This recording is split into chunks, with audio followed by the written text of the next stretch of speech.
Hello, good morning everyone. So today we'll be discussing on eco. So the main purpose is कि in case आप लोग को emergency में eco करना पड़ता है, कभी कपिल नहीं आ पा रहा है या कुछ मतलब कोई urgent diagnosis बनाना है, तो एक basic eco orientation emergency ICU सारे डॉक्टर्स को आना चाहिए. तो सबसे पहले eco में जो है it has to be best imaging जो आएगी it is in left lateral decubitus. मतलब पेशेंट को लेफ्ट साइड पे लेटाना है और उसके बाद प्रेफरेबल एक्सपिरेशन में हो, क्योंकि एक्सपिरेशन में images more clear.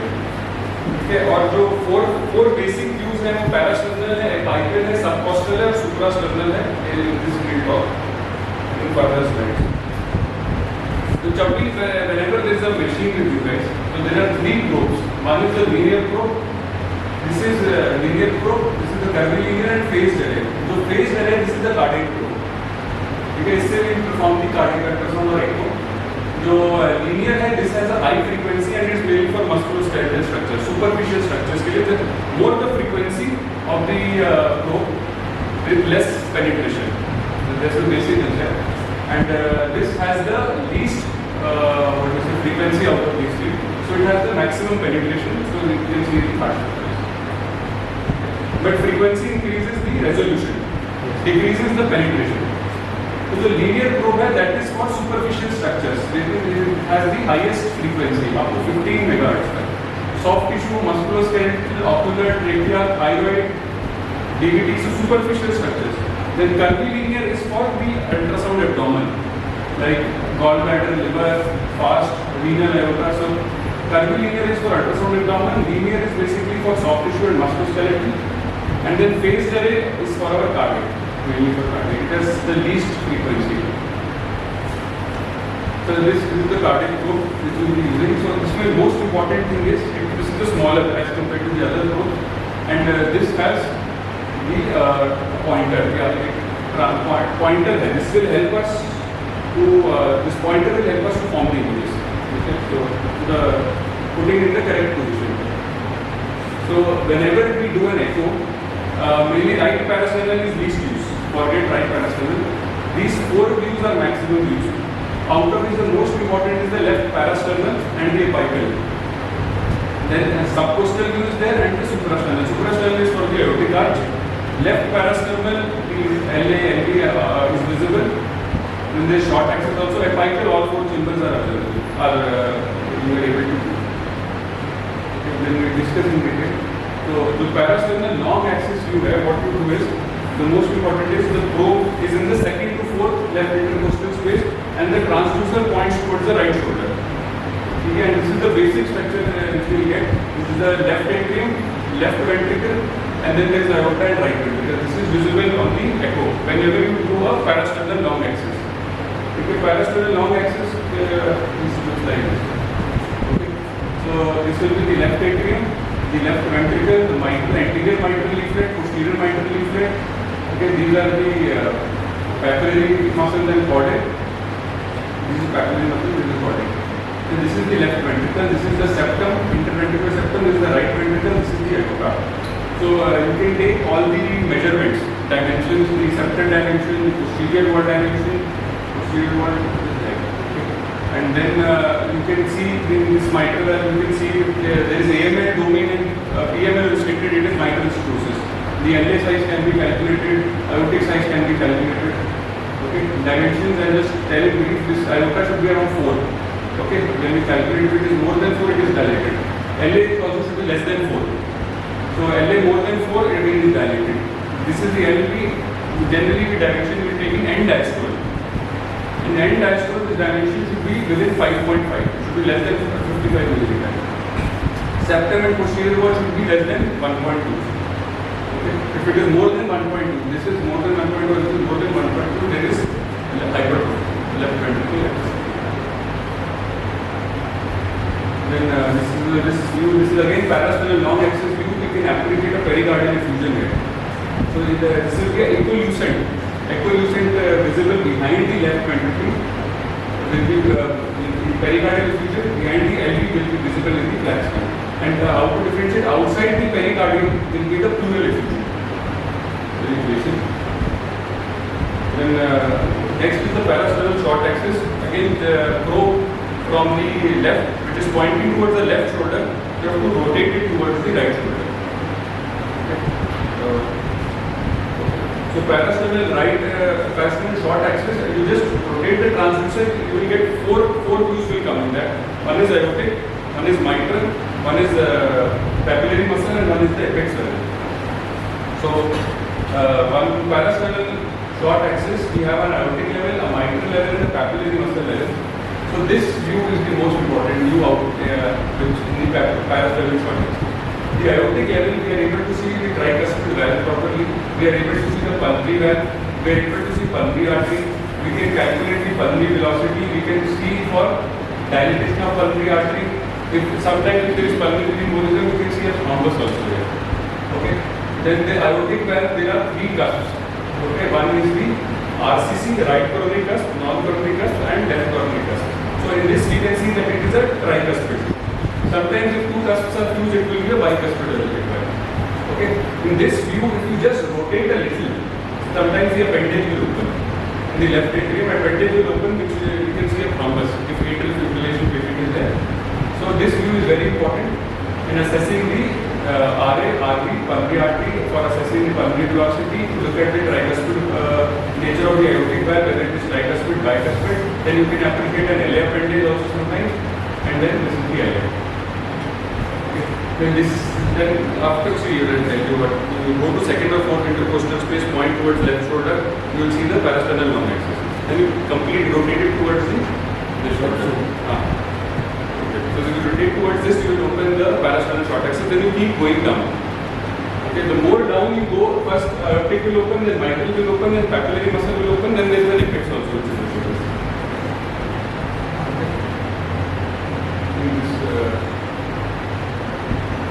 Parasternal short axis is towards the left shoulder.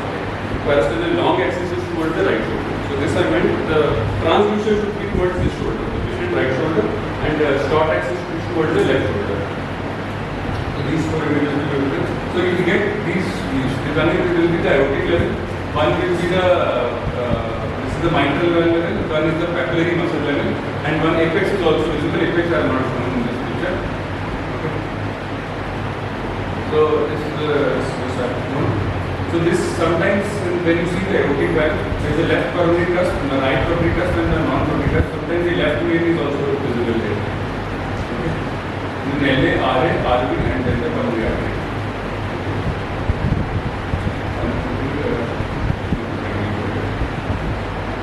So again, this cycle you just have to rotate the transducer from which the pointer was initially pointing here. Rotate it and point towards your left shoulder, and these structures will come. So what is important is these parasternal short axis, you get to see all the like anterior wall, inferior wall, septum, lateral, all four are visible in the parasternal short axis view. So what happens is the view which is towards the right ventricle is the septum. Okay, so if you see the previous down to this level. This one is the mitral level, papillary muscle, and aortic level. You can see all the four representations of the all the four walls. Okay, anterior, inferior, posterior, septum, and the anterior. So towards the RV side will be septum. This will be the anterior. This will be lateral, and this will be inferior. So this mnemonic is Sali. Like septum, anterior, lateral, and inferior. Okay, when you do echo in the emergency, you make a parasternal short axis, you will be able to clearly see one wall is contracting, one is less contracting in this view also. Okay. Then there will be this is the anterior mitral leaflet, posterior mitral leaflet. Then again, when you come from base, from the mitral level, you come to papillary muscle level. Papillary muscle level again, septum, anterior, lateral, and inferior. In this they have divided septum and lateral wall further into anteroseptum, inferoseptum, and lateral wall into anterolateral or inferolateral. Okay. Same goes in the mid chamber or the papillary muscle level. And then there is apex. Apex only septum, anterior, lateral, or inferior. In this they have not divided septum or lateral wall further into anteroseptum, inferoseptum, or anterolateral.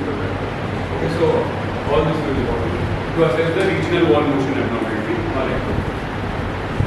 Then the most important is the vital fourth chamber. The vital fourth chamber is mainly towards the cardiac apex. So Okay. The left fifth intercostal space around mid-clavicular line, you have to put the transducer of the probe, and the pointer is towards the axilla. So, it's a very basic thing. I think maybe our PGDCC should also come to know about the basic things. Okay. So what you do is, you put the transducer in the apex, the left fifth intercostal space near the mid-clavicular line, the transducer points towards, the pointer is towards the axilla, and you see this structure. So this is left atrium, left ventricle, right atrium, right ventricle. This will be our septum, inferoseptum. Okay, inferoseptum and anterolateral, and this is the apex, the mitral valve, posterior valve, and this is the AML and CML. Okay. Sometimes the pulmonary veins are also visible here, which are opening into the left atrium. This is very simple. Okay. This you have to do this when you put the color Doppler, you have to assess the tricuspid regurgitation, you can assess the mitral regurgitation. Okay. Other than the RW or regional formation environment, you can assess the valve leakage also. Then in the fourth chamber, if you just tilt the probe a little, like to just alter the angulation, not move the pointer remains the same, you just angulate it further down, you will open the aorta. The fifth chamber is actually the aorta. So what you will see is, you will see an aorta opening up. So this additional things you can see the LVOT, left ventricular outflow tract. You can calculate the LVOT gradient in this for hypertrophic cardiomyopathy. This aorta will be opened, you can assess aortic regurgitation in this view, and you can also put a continuous wave Doppler and assess the aortic stenosis in this view. Then again, what happens is three chamber, once you are at the apex and the transducer is towards the axilla, and then you just angulate down, five chamber will open. Then you start moving the transducers towards the shoulder, okay, left shoulder. First the two chamber will come, and then basically you have to counterclockwise rotation. Okay. Counterclockwise rotation towards the shoulder, the pointer, and then first two chamber will open, and then after that the three chamber will open. So this is the three chamber. Three chamber again, you can see the left atrium, left ventricle, aortic valve, right ventricle sometimes. But in this, you can see again LVOT and assess the aortic stenosis, aortic regurgitation, mitral regurgitation, and all that. These are the three apical windows. Two chamber I have not shown in this picture. Okay. The most important thing is this will be anteroseptum and this will be inferolateral. So if this is not contracting, this is posterior wall. Inferolateral is also the posterior wall of the heart. So this is not contracting, the circumflex is not on the posterior wall abnormality there. This is the apex, this will be supplied by the LAD, and this is our anteroseptum. Anteroseptum, apex and inferolateral. Okay. Then two chamber I didn't show, but two chamber, if you suppose this as two chamber, this will be the inferior wall, this will be the anterior wall in the two chamber. Okay, I will discuss later. Subcostal view is another very important window. Subcostal when important is you have to turn the patient from left lateral to supine. And after shifting into supine, the patient is better to be in inspiration. The other windows we have taken in expiration in left lateral decubitus. Subcostal has to be taken in supine and in inspiration. Then better is knees are bent and the abdomen is relaxed. Okay. Again, we have to put the transducer from the apex now shift to below the xiphoid process. Okay. It is best for window for COPD patients. COPD very difficult to get apex, apical view, paraspinal, long axis, short axis. To come to subcostal, COPD and obese patients will get a very good supplement postal window. So this is a typical, it is like a 4-chamber only. If you rotate it, you can get short axis also in subcostal sometimes. It's very simple. Subcostal the best part which is visible is the interatrial septum. You can see the aneurysm, or if it is bulging towards any side, suppose it is bulging towards the LA, that means the RA pressure has increased a lot. Okay, so then ASD is also atrial septal defect is best visible in the subcostal 4th chamber. In subcostal window again, all of you are seeing the IVC in subcostal. I think all of you are diverse willing for our BJDC students. That in the subcostal view, once you get the 4th chamber, then you have to just tilt the probe, the transducer is there. Generally, you just tilt the transducer towards the shoulder from the IVC will open. Okay. The IVC and phatic vein will open. And you can see the size of the IVC which we are commonly doing in emergency and CCU also. Okay. And then you just slide it down, the aorta will open. Then there is a suprasternal notch. Suprasternal notch is I think very less people are doing. Suprasternal we are mostly calling couple. They are not, but I want you should basically suprasternal the most important is if there is a case of suspected aortic dissection. Okay. So what happens is you see the patient has back pain and sometimes aortic regurgitation will also be there in echo, cold clammy skin. So aortic regurgitation if you want to rule out, you put the transducer probe here. The neck should be supine, neck, patient supine, neck extended. Transducer is put in suprasternal notch. Okay. Then you see this arch of aorta. Sometimes you will be able to see the brachiocephalic, the left common carotid, left subclavian. Okay. And this will be the pulmonary artery in the center. So if there is aortic dissection, you will be able to see a flap here. Okay. Then another suprasternal view is important is if there is suspected coarctation of aorta. Suppose if there is a difference in BP in the upper limb and lower limb. Upper limb BP is higher than the lower limb BP. What happens is generally the lower limb BP is more than the upper limb BP by around 20 mmHg. Suppose upper limb BP is high, lower limb BP is low. Then it means after the left subclavian is left, probably there is a coarctation there. Okay, in that we are suspecting coarctation, we put a continuous wave doppler. Okay, and then sometimes you will see there is a slight narrowing here and then dilatation comes. Okay, like that. And then if you put a continuous Doppler, you will see a gradient. If it is more than 20, that is significant coarctation. Okay, so this is for dissection, looking at dissection for coarctation. Then if there is aortic regurgitation in the patient suspected AR, you will see if there is a severe AR, you will see a diastolic flow reversal in this. Okay, so but basically all of you should try to create aortic arch also. Suprasternal notch, you put the probe and look for aorta and terminate.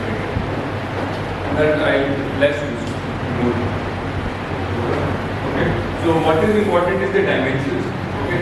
See, aorta should be less than 4 cm. It is very difficult to remember all the values, but one rough idea we should have. The aorta should be less than 4. It is more than 4, it is dilated. Okay.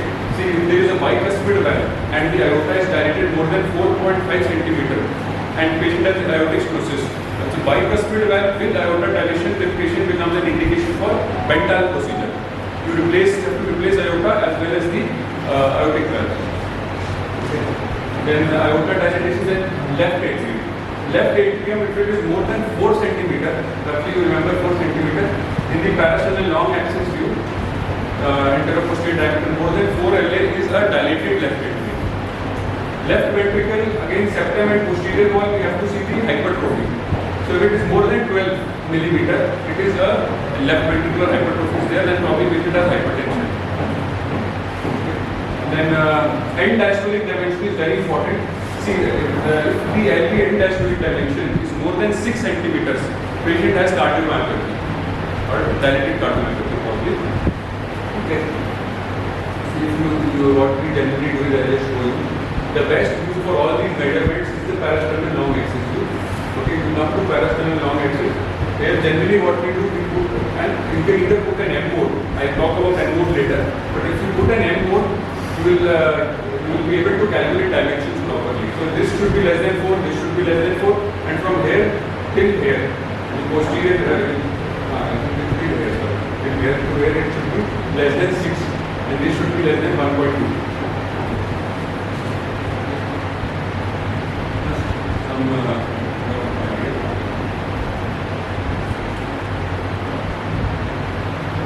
Pulmonary artery should be less than 3 cm.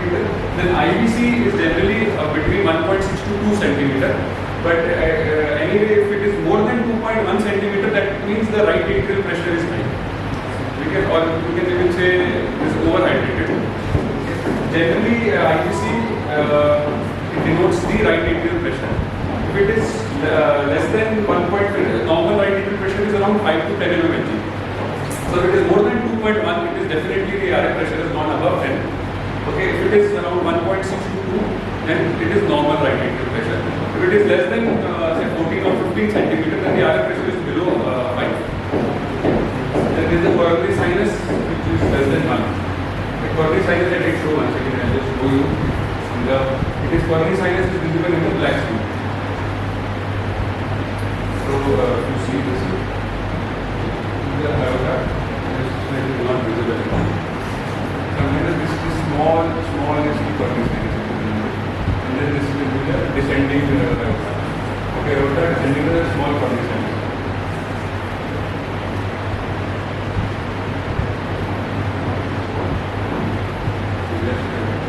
Suppose I told it's first one is not I told then the most important is you have to assess the RWM in echo, or you have to assess the ejection fraction on echo.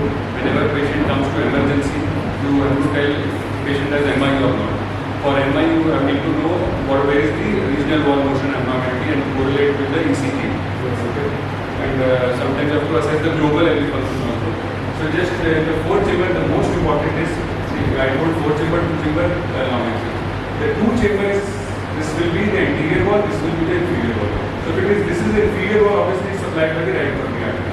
And this whole anterior wall and apex is supplied by the LAD. 4th chamber, this is the inferoseptum and interolateral.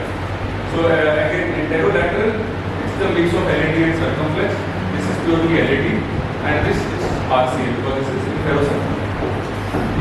Two chamber, this is 3 chamber. 3 chamber, it will be inferolateral and interoseptum.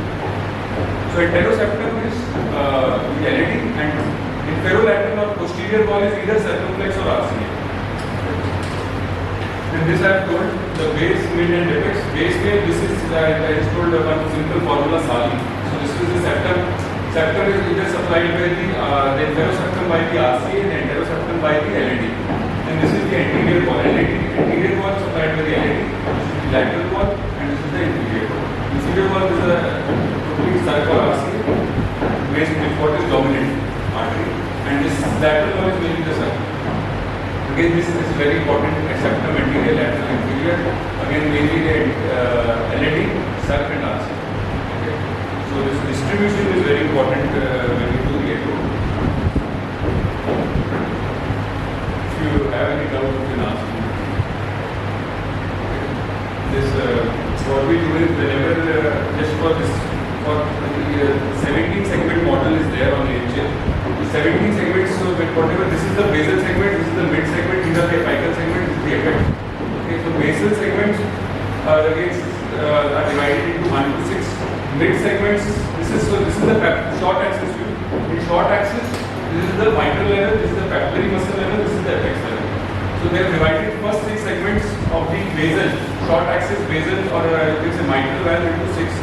Then when we come to papillary muscle level, again 6. Then we come to apex 4. So 16 segments are there in the mitral, papillary or the apical short axis view. And then 17 is the apex. So this is just the plot which they have put. The apex, this is the mitral or the basal level are first 6. Then the mid part is next 6. Then the next 4 segments are the apex or the apical segments, and this is the apex. Okay. So the apex and basal segments are the mid segments of the anterior wall. Basically, are by the LAD. Some are by the RC, some are by the circumflex.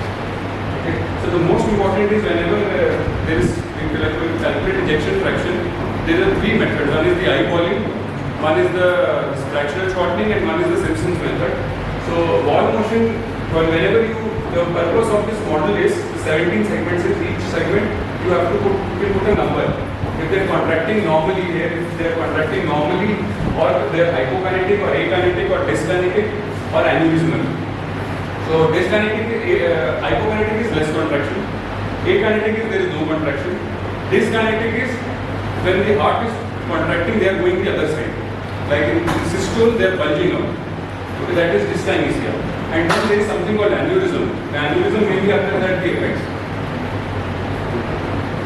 There will be a dilatation. Yeah.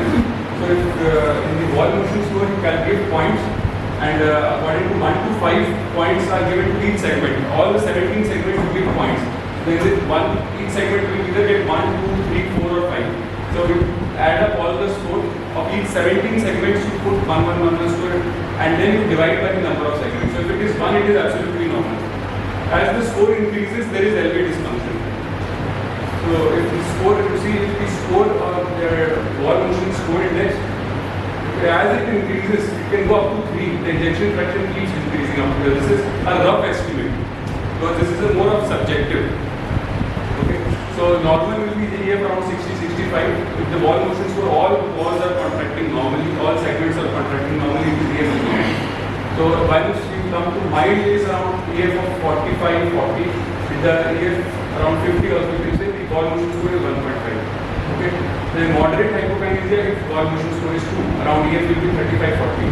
Severe is EF is around 30%, 25-30%, wall motion score will be 2.5. If it is wall motion score 3, EF is almost 12-15%. Okay. So whenever you calculate ejection fraction on echo, one is the eyeballing. Eyeballing actually it is very difficult to do at WMSI. Once you get habituated by doing echoes repeatedly, you will be able to get a rough estimate if the EF is 50 or 40 or 30. This comes by routine practice actually. But if formula is actually by WMSI, or wall motion score index. And there is also fractional shortening which you can do. Fractional shortening you calculate in the parasternal long axis. Okay, in there you calculate the LV and diastolic dimension. That is in the diastole, what is the dimension of the left ventricle? You subtract it with the left ventricle and systolic dimension. Okay, so when the heart is relaxed, you calculate the left ventricle length. And then when it is contracting, you calculate the systolic dimension. So difference will be the stroke volume. So stroke volume divided by left ventricular and diastolic dimension will give a fractional shortening, and that should be around 30-45% if it is normal. And then Simpson's method actually is calculated by machine. So that I just showed you. Fractional shortening again, 20-20. Fractional shortening is less accurate than Simpson's. Most accurate is Simpson's only.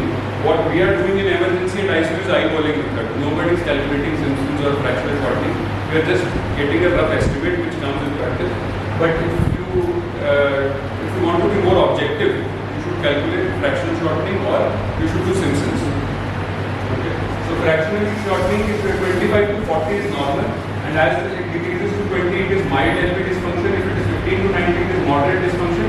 If it is less than 15, it is severe dysfunction, severe LV dysfunction. Okay.